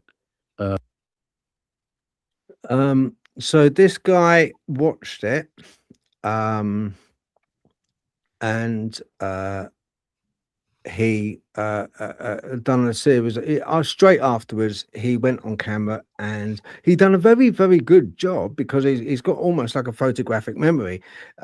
He relayed the whole of the video, the video about the hoax in chronological order. He was talking about the money they earn from it as well. It was kind of like it goes into an awful lot of detail, and he seems really quite genuine in it. He seems the way he's talking, and his previous. That's what gets me. His previous videos were really quite good. Genuine. So there was no reason really to doubt him on this. They would travel all the way, across the country with, and they show the numbers on there. I think it was like over $600,000 they made in a certain amount of time, and that was equivalent to like $5 million now. All they show the numbers in there. I'm not sure how accurate those are, but they're in there. There's a lot of stuff in there. That they would travel all the way, across the country with. So, yeah, it's a bit of a conundrum. I would say with myself, Darrell, I would say because I'm a bit of a technical nerd. I love cameras. Anything to do with video cameras, I was like, oh yeah, I'm straight on it. I love it. I've had it since an early age of cameras. And the camera that they used was a Cine Kodak K100. Now there was another model which is used, which for the time, which was a Cine Kodak K100 turret, and basically with the turret you had interchangeable lenses. And it was introduced in 1955. This camera was originally. And was designed primarily for advanced amateur movie makers, independent filmmakers, and semi-professional users. While there was an earlier model, but it wasn't a lot of cop, to be honest with you. And it was too heavy to be used. It wasn't that portable. But this one that they used, which I couldn't quite get my mind. Most people, my dad used to take holiday video of us and me running around like a mad thing on a beach with a Cine 8 camera, which was a relatively normal 100 be about $100 back then camera, and that's what it used. I have a little handle like that, and it just looked through, and it'd like kind of take it on Cine 8 film. This thing that they shot the Patty film on was a 16mm camera, semi-professional. And it got me thinking, that's the one thing I don't understand. It's quite a bit of kit. It's quite big. It's quite heavy. It's a wind up, no batteries. You've got to wind it up. And it is expensive. We're talking back then for this semi-professional camera, it was $1,000. Today's money, you're talking £10,000 for a semi-professional camera. That's the one part I don't fully understand with this camera. It's got some hell of a good specs for it. It's 100-foot daylight loading spools. Use standard 16mm film spools. High quality spring motor, hand wound clockwork motor, could run for about 40 feet of film on a single wind. For the day, really good. Variable frame rates. Now that's amazing. Adjustable speeds from 16 to 64 frames per second, allowing for 24 frames per second, or slow motion 64 frames per second. I mean, this has a bit of kit. That's not really available for most people. How of the day anyway. You've got to go out of your way to carry that thing as well. It's quite a bit of kit. It's a lump. It's a lump. It's not something I'd want to take, put that way. And that's the one thing that really gets me, and that hasn't been mentioned before that I can ever hear about on any program. But the camera is a real bit of kit. So that's one thing that I'm not too sure on with that. But yeah, I mean, I can't give a definitive yes, it is, or no, it isn't. And I really can't, because I haven't seen this documentary yet. Once I see it, then I will give an honest opinion, because we have to be honest. We have. Well, That's same one thing. here. I feel the same way. But at the same time, after what I've seen over the years of the breakdown of this creature, I would find it very difficult to believe that Dr. Jeffrey Meldrum could be fooled with someone in a costume making how do you make the muscles move in the legs, the back area, the buttocks, the feet? I mean, I don't know how that was possible in that time frame.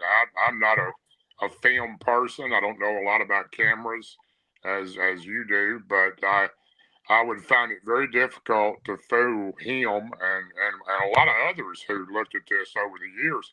There were so many people that tried to debunk this over the years. I remember hearing about the costume 25 years ago, about somebody they knew that was going to wear a costume, and there was a hoax. I heard that back then. I mean, I've heard this over the years. Now, the new film is supposed to have, I believe, Roger Patterson's son turned all this in for documentary, is what I've been told or what I understood. I could be wrong, but I don't know how you could fool a M.K. Davis who breaks down this particular creature piece by piece and even blows it up to size where you can actually see a braided curl in the hair of Patty. So, why would they have a braided curl in a costume? Why would this creature not just stop if it was not real? I understand what your point was earlier. These creatures know our intentions and all that. I do agree with that, but I also believe that some of these creatures, and I've seen the type of creature in the forest, that they don't care where you see them or not. So I don't mean they're going to stand there and let you. That's the thing, Darrell. That's the thing. That's the thing. It's been 60 years. Yeah. And countless. And I'll tell you what, right? Now, this is a Google Pixel 7 Pro, old one. So, yeah, right. So it's an old one. But the tech in this for the camera is absolutely outstanding. Now, I'm a bit of a petrol head, Darrell. I've got to admit it. I'm a bit of a petrol head. Right? And when it comes to motorbikes, vroom, vroom, oh, my word. I love them. Love them. I really do. I love them. And I've been to the MotoGP about 4 or 5 times now, and love it. And these bikes, they're going round at flipping hell. They're taking a corner 160 miles an hour. Their knee is right down. They are flying. When you actually there, it's incredible. You don't get a sense of speed on TV. You can't get it on TV. You have to be there to see them go meow, meow, meow, like that. This camera gets that shot of them going 160 miles an hour, and you can see every spoke of the wheel. Wow, it's amazing. And that is an old camera. Okay. Yeah. So what I'm saying to you is 60 years since that event, and we have not had a clear photograph or video like the Patty. It's 60 years, and with the cameras we have now. Don't you find that strange? Well, Those are digital, though, aren't they? well, These cameras are digital, though, aren't they? The cameras on these things are all digital and electronic. So your older cameras, like, because they're film, they're based on exposure, aren't they? So I presume that they don't have the electronics in them. Because you were saying Yeah, that they didn't. the Cameras back then didn't. They were. They had. Yeah. So we're going into woods with digital cameras, not film cameras. So maybe if we were going in with film cameras.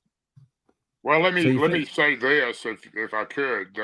First of all, there's been quite a few great captures caught since Patterson and Gimlin. Patty, I've always rated Patty my number one. My number two would definitely be Paul Freeman's footage that he captured back in the 90s. That was absolutely astonishing, of a Bigfoot walking through the forest, and that film is available now. He captured that, and I don't think Patterson Gimlin is any better than that. It's just not out in the wide open as much as that is.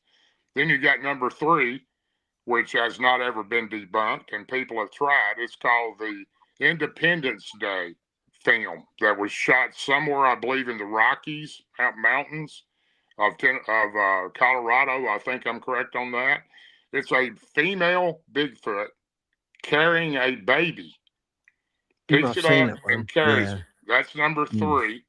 Number four is the Mississippi skunk ape in the Mississippi of the USA, of a gentleman who was bow hunting and filmed this creature breaking bark off a tree in the swamps, trying to apparently eat some type of insects or some type of animal that was in the tree.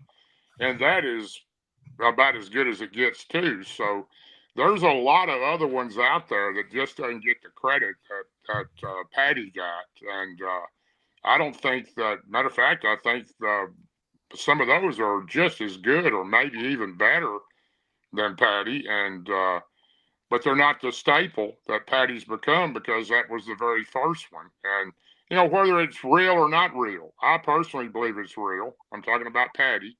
I don't believe you can fool that many scientists with leg muscles and all the movement that the body had. I don't believe they had anything like that. Maybe they did, but my belief is real. The documentary I haven't seen.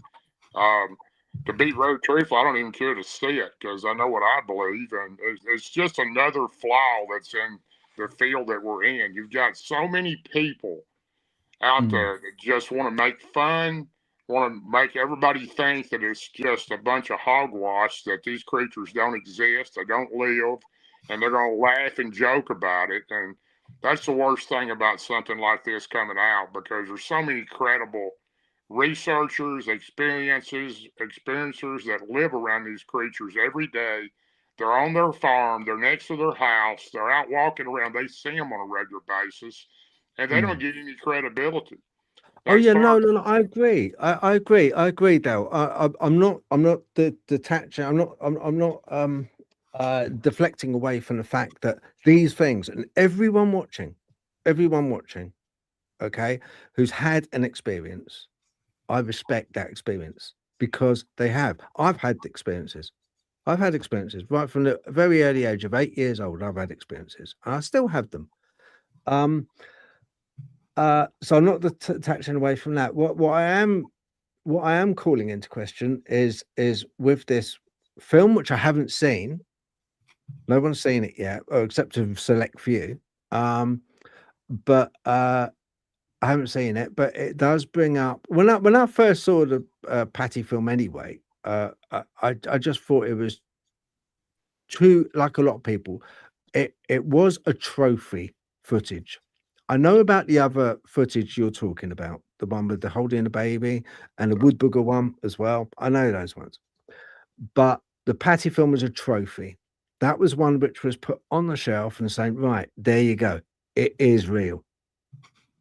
But if footage calls that into question, and I don't mean that people's experiences, people have experiences, but the footage, if it calls into question even the slightest doubt that it is a hoax, then yes, I think we should really rethink it. We should rethink it, but we can't until I don't ever I would never support any type of hoax of any kind, but at the same time, it would take some serious convincing to me to debunk these great scientific people that's broke this down over time. And not saying that couldn't be done. It would have to be something pretty remarkable for me to change my mind on that. I listened to a show you were on yesterday, and is it what's the name of the guy? Hang on. There was Larry Luttrell on. Hello, Larry. You're in the comments as well. You're a moderator.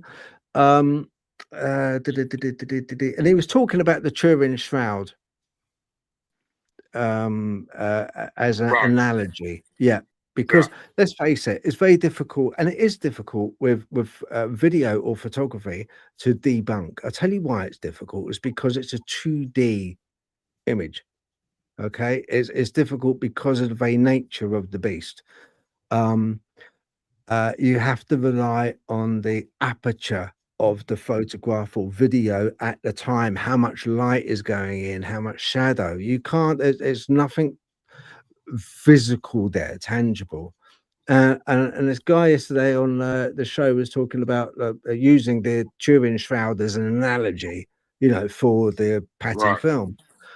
And he got it a bit mixed up, but because he was saying that the Vatican, how wrong people can be, sort of like because they think like the Turin Shroud is, sort of like real, and it is real because it was in 1998 to 2000. There was public viewings.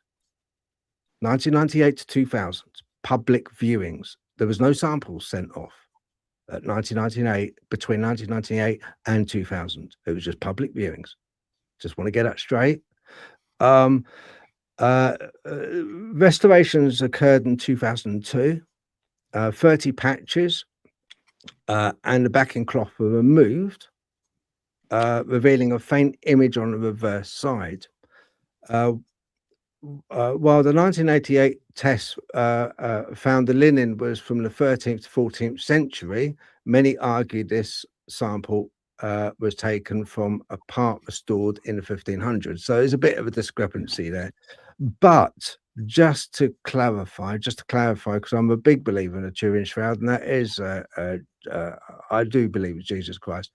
In 2024, the Shroud of Turin made international headlines again following a study published by Italian researchers who used a novel X-ray technique to estimate its age. A team from Italy's Institute of Crystallography used a method called wide-angle X-ray scattering, or WAX, to analyze a tiny fiber from the shroud. The findings, this technique measures the natural structural degradation of flax cellulose over time, and researchers concluded that the shroud's fiber matches similar samples from AD 55 to 74, aligning it with the historical time frame of Jesus' death. Middle East, recent flax analysis suggests the material used for the linen was grown in the Western Levant modern day Israel, providing a geographical support for Middle Eastern origin rather than European one. So, you have to get facts straight. And when I heard the chap talking yesterday about the Turin Shroud and using it as an analogy, I was like, no, you can't really use it as an analogy against the Patty film at all. Because one very important part is material. It's literally, pardon the pun, it's something tangible. It's something you can touch, you can feel, you can actually, view, whereas a Patty film, is 2D, it's on cellulose. So it's slightly different. So I just wanted to clarify that in case anyone sees the show and gets a bit confused. But yeah, it's one of these, I can't wait for the documentary. Yeah, I mean, a lot of people are looking forward to it, like I said, my stance on it is pretty much how I felt about it, and it would take something pretty serious for me to feel different about it. But I will be open minded on it, so that's where I'll leave it on that. That's all we can be. That's all we can be. And I just want to say thank you very much. And I'll tell you what, I just want to say thank you to every comments we've got. As I say, Larry Luttrell, we've got Kate, we've got Sasquatch Sister. Now, if there's any questions, please chuck them over. Here we go. Phil and Darrell, have you heard of all the sightings that have occurred in Ohio this past week? I haven't, no. I've heard of it. Yeah, it's been an ongoing thing. They're seeing one after another. It's pretty unusual. Really? Yeah. Oh. So we don't get reports. So that's what makes it more strange. It's all over the state of Ohio. It's been numerous Bigfoot sightings. I don't know how many exactly, but quite a few. Wow. So I don't hear that. You don't get news like across like that for some reason. It doesn't move very quickly, even a social thing. Is it on your page? That? Oh, there's been several people that have posted about it, yes, on our group and our page, yes. Okay, right, all right. Michigan Cryptid, I hope to talk to you soon, Michigan Cryptid. Is Darrell of Native American lineage? I have Native American lineage, yes, I do. My grandmother was a Native American, so yes. Okay. Is it Cree or is it Cree lineage or? No, it's Lakota Sioux. Okay, so yeah, right, yeah. Did she ever mention about the unmentionable, the entity? No, which is... I didn't. She was. It's a long story with that. It's on my real father's side, and he's gone. But I don't remember everything because I didn't see her as much as I would like to because she wasn't really in my life. Oh, I see. All right. Okay. Okay. Right. If there's no other, I just want to say thank you. Who's that paranormal goldfish paranormal? That's a weird one. Right. Well, we've also got me, Milo K9 MWD. Hello, thank you very much for joining. Larry, yes. Kate, yes. We've got Paranormal Witchcraft. Hello there. Yes, hello there, Tobias. There's loads and loads in the chats. Honestly, thank you so much. Susan Voosden, hello. Any other questions, please put them up. Otherwise, we will close this off because we're coming up to 2 hours now. We've pretty much covered an awful lot. There's so much more to cover. But would you come on again one day? Sure, I'll come on with you again. Always, yeah. I enjoyed being host. I appreciate that. Both very good hosts, both of you. Thank you very much. Right, yeah, no, I appreciate that because because you've been on so many flipping shows.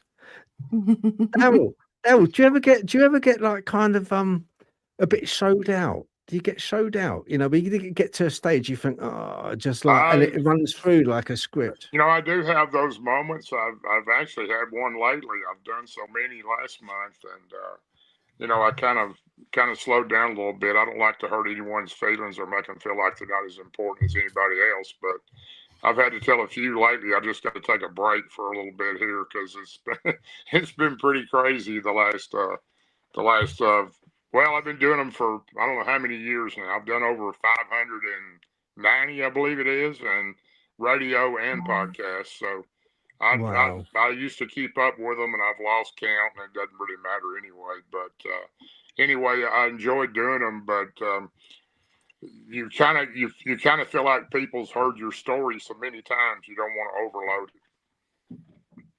Yeah, that's the thing, isn't it? It's like yeah, that's the thing. Have you thought about writing a book? I'm writing a book now. Oh, cool. Yeah, I've been writing one for about over a year now. So it's mainly about my first experience. Matter of fact, the title of it is Monster in the Woods. Is it? That's cool. Yeah, that is cool. Yeah. It's a hard thing writing a book, isn't it? Well, every time I get started and write a page or two, I'll forget something that I remembered so well, and I go back and tear that page up and put it back in there. So that's the problem I have, is I'm such a perfectionist when it comes to trying to remember all the accounts and everything that happened. I don't want to leave anything out, but at the same time, it makes it difficult to finish it.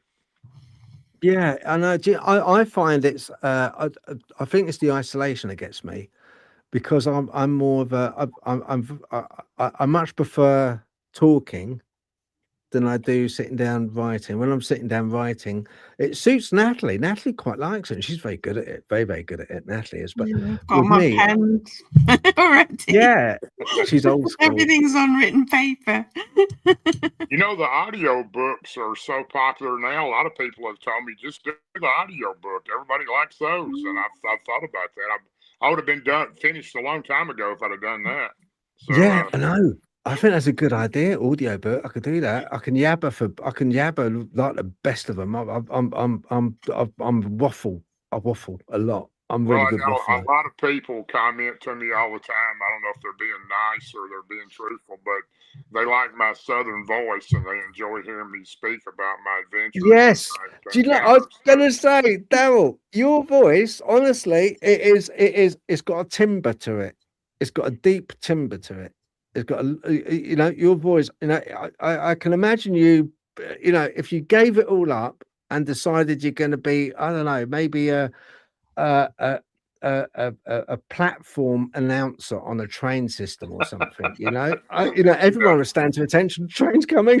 You got that deep timbre to your voice. Very what's the word? Like olfactarian. Yeah. Maybe I could do a foghorn for a boat, and that might work pretty good.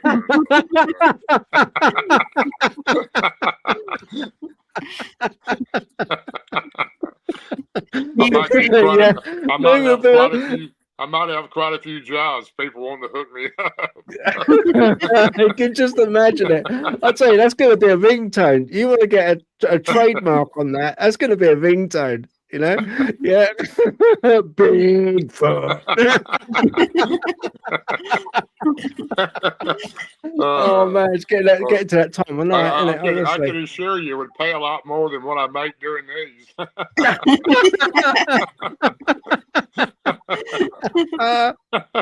I know, it's the thing, isn't it? You're a lovely man. You really are a lovely man. Well, I'm so happy to have met you. I really am. You're very kind. I appreciate your kindness, both of you. And I'm honored to be here again, and thanks for having me. Thanks for everybody in the audience watching us. Thank you. And listen, Natalie, again, thank you, mate, for coming on and having my back. I appreciate that. I drop the ball quite a lot. So sometimes when I drop the ball or I say stuff that I shouldn't, she's like, you're just there to pick me up a lot of stuff, which is good. And everyone hang on, who's this? That's my mom. Is that your mom? Nothing like that. Mom. That's cool. We've got the seal of approval then. We got this. Yeah, she loves watching this podcast. I don't know why. Yeah, she's on every week. She's watching. Larry, thank you very much for moderating. Do appreciate it, brother. Honestly. And Daniel, I saw you on the comments. Thank you very much. I couldn't get in contact with you earlier, Daniel, and I was getting worried. I thought, oh no. But no, thank you for joining. Do appreciate it. Really do. And everyone, I do appreciate you coming on, listening, watching, and take care. God bless from all of us.